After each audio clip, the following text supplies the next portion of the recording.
This is an interesting piece of colonial furniture.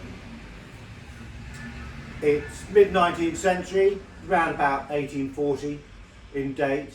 It's made of teak and it's Anglo Indian. It's a dressing table. And it's likely that it was made for travel.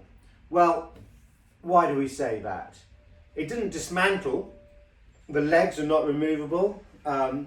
You've got these wonderful brass lion's paw feet to the bottom on these banister legs.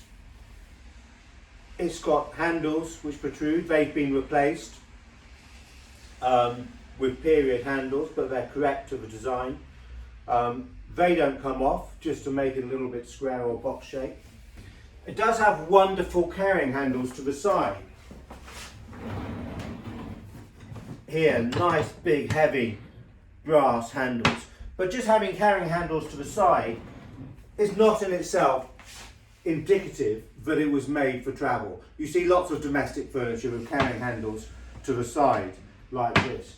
So why do we think it was made for travel? Why was it portable? Well, let's turn it around and show you. Now if we take this side-on view first of all, you can see this box section at the back.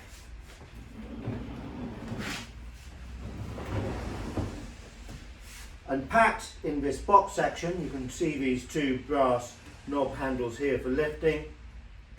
There's a little bit of a surprise. So let's show you exactly what that is.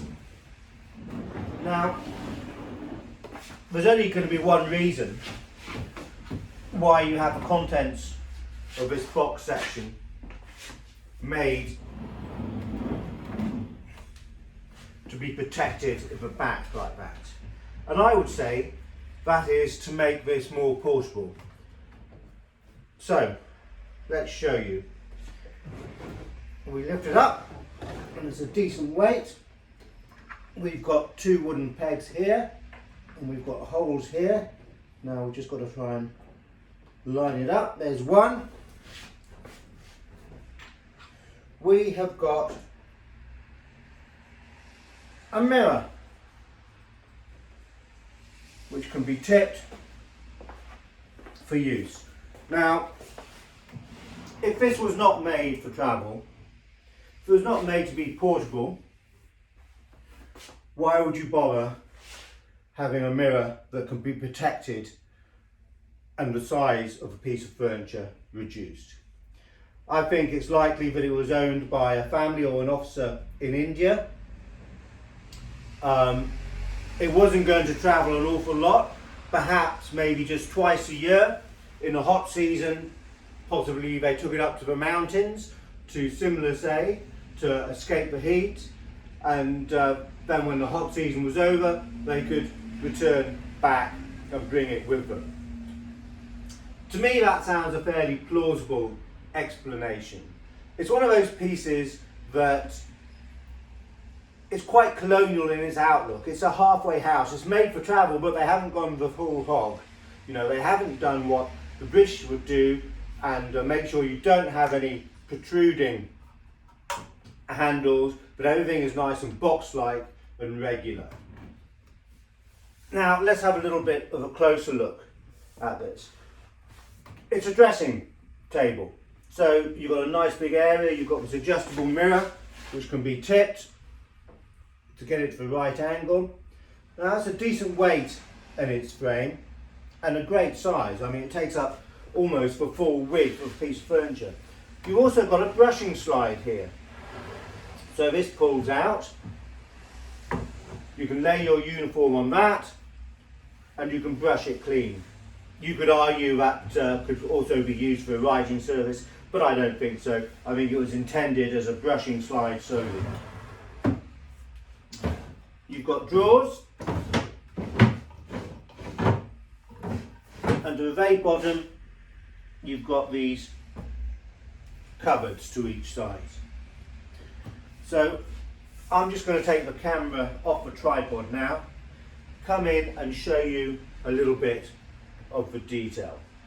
So That's quite a good looking top with some nice movement to the grain. We can see that it's really quite thick. You've got this reading to the edge here, and you've got an idea of the thickness of the timber there for the top, which looks like it's probably over an inch. But still, despite that thickness, you've got a couple of dark lines here which are splits to the timber. They're not too offensive to me. They are what they are, but they're there. And this reeded moulding continues throughout the piece. You've got these corners here which are nicely done, the reeding a little bit fatter, nice and bold. Also to the inside corners here, again repeated. Also on the mirror frame, repeated. That's quite nice. Let's have a look at these great big chunky handles to the sides. So if I put my hand in, you get an idea of the size of it. Now those are really meaty, nice big heavy brass handles. This lion paw foot, which is quite interesting. So there's a nice bit of detail on that, and you've even got it to the back, and each pedestal has got 4 of these feet, so 8 feet in total. And now if we come round to the front, you can see you've got these 2 brass fretwork panels, blind fretwork panels, which have just been put there either side of the central drawer for a little bit of decoration and some nice carving on these little corner sections as well. So some time and thought has been put into this piece just to enhance it and add to it with this quite simple decoration, but it does make a difference. So let's sum it up. So made of teak, quite nice quality teak with a good colour and good grain.